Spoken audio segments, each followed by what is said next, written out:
The secret to being unstoppable. In this video, I'm going to share with you what I believe is the most important thing that you could do for you to be really unstoppable, for you to have momentum, and for you to take your life in the direction that you really want to take it. But more of that in a moment. I just want to ask you a question. Are you the sort of person, you start things, you don't finish them, you get some momentum with things, and then you find yourself giving up and your enthusiasm seems to disappear? Because if that is you, then this video is for you.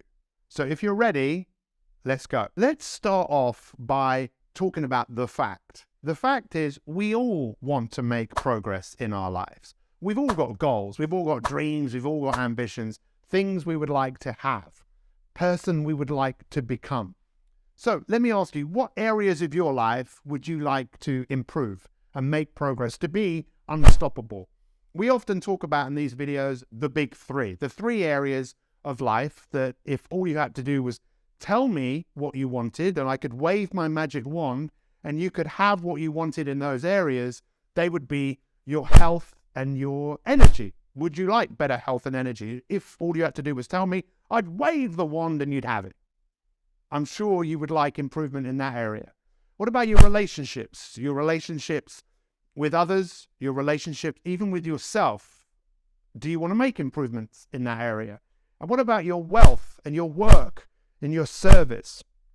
It's obvious, and I'm sure many times in your life you've tried to make progress in one or maybe all of those areas and you aren't where you want to be. So in order to be unstoppable, we've got to stop first and look at where we are. If we want to go on a journey, first off, we've got to pull up the anchor that maybe is pulling us back and holding us where we are. Now, I've been coaching people for a long time, and I can tell you, one of the things I hear is this phrase, life got in the way. Can you relate to that? That you were working on something and then all of a sudden life got in the way. But what does that actually mean? Life got in the way. Well, for most people, it's something happened, maybe unforeseen, maybe they got bored, but something got in the way. What I believe gets in the way for most people is actually how they're living their lives. Now, I've written 20 books, and many of those books have been inspired by other books. One of them is the book by Stephen Cohen. It's called The 7 Habits of Highly Effective People. Now, the first habit is being proactive. What does that mean? It means realizing that you are the programmer in your life. You can change how you think, you can change your identity, you can develop a new personality. But most people are trying to create a new personal reality with the same personality. We can change. The question is, will we? And I want you to take a moment right now to listen to what Stephen Covey says about how most of us are actually living our lives today. Most people live as if they were looking at life through a telephoto lens. They live hour to hour, day to day, looking at their lives through the lens of what's immediately in front of them, and what's most pressing and urgent right now. Imagine walking down a street while looking through a telephoto lens. We would focus only on the immediate threat or the passing impulse. We would live from crisis to crisis, dealing only with urgent things, mistaking them for the important things. The telephoto lens perspective would not allow us to focus on what's truly important. So that's pretty powerful. Again, if we just stop and realize that most of us, we forget what's important and we live in a way where we are just reacting. We are focusing on what's urgent. We're going from crisis to crisis, and it's hard for us to have a focus beyond just where we are today. And we talk about this in many of our videos, that our relationship to the future is everything. Now, Stephen Covey talks about to begin with the end in mind. And when I first heard that, I didn't understand what he meant. I thought, does he mean the end of my life? Does he want me to think about that? And he actually does. He encourages all of us to think to the end of our life, because ultimately that's how this whole thing is going to play out. And that's what I'd like you to do. It might seem a bit morbid. It might even seem a little bit difficult and challenging. But ultimately, that's where this whole thing is going to go. So this really involves us thinking ahead and asking ourselves some really big questions. I want you to take another moment right now and listen to what Stephen Covey says about being proactive and beginning with the end in mind. Ask yourself, where do I get my knowledge of myself? And what my vision in life is? What is it that I am really about? What is truly important to me? In habit 2, begin with the end in mind, is a clear and powerful declaration that you are the guardian, the protector of your identity, of your future. In essence, habit 1 is the awareness that you are the programmer. It's the budding awareness that the best way to predict your future is to create it. Habit 2 decides what your life is about, and everything would flow from that. So just taking a little bit of time to think about the end of your life, because that could give you a different perspective. We know that people don't really change when we tell them what to do. People change when their perspective changes. So I encourage you to take a moment and imagine this. Imagine that you go to an event and you arrive, and as you walk in, you see a casket in front of you. And you think, well, who's in that casket? It's actually you. It's you at the end of your life.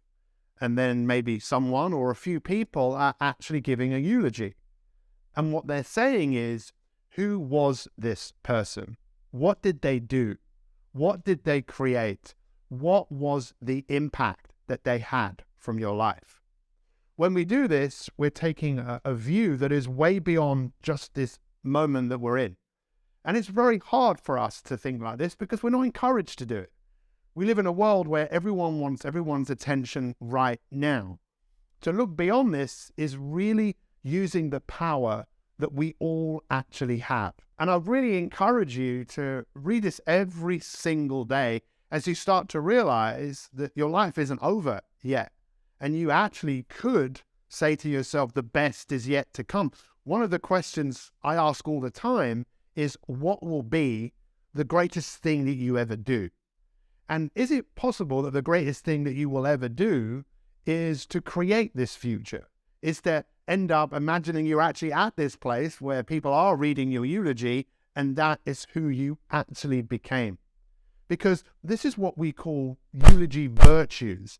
It wasn't necessarily what you achieved and what you left behind, but maybe it was the person that you became, and the kindness and the love and the fact that you listened to people, that you were a great human being. Human beings are works in progress who mistakenly think they're complete. Now, I want you to take a moment to listen to Vanessa Bryant. She's the wife of Kobe Bryant, who was an incredible basketball player who really died before his time. Listen to what she said at his eulogy. I want my daughters to know and remember the amazing person, husband, and father he was. The kind of man that wanted to teach the future generations to be better and keep them from making his own mistakes. He always liked working and doing projects to improve kids' lives. He taught us all valuable lessons about life and sports through his NBA career, his books, his show Detail, and his Punies podcast series. And we're so thankful he left those lessons and stories behind for us. Powerful stuff. And the reality is he will be remembered for a very long time.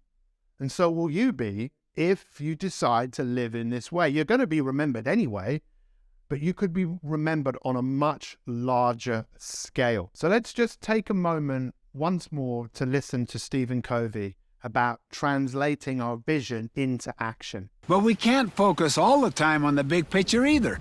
If we don't translate our vision into action, we lose touch with reality. We become dreamers and end up neglecting the very details that enable our vision to come true. So how do we stay focused day to day without losing sight of the big picture? So as he says, it's all very well having a big vision, but we've got to bring it into play every single day, realizing that every day we have an opportunity to make progress.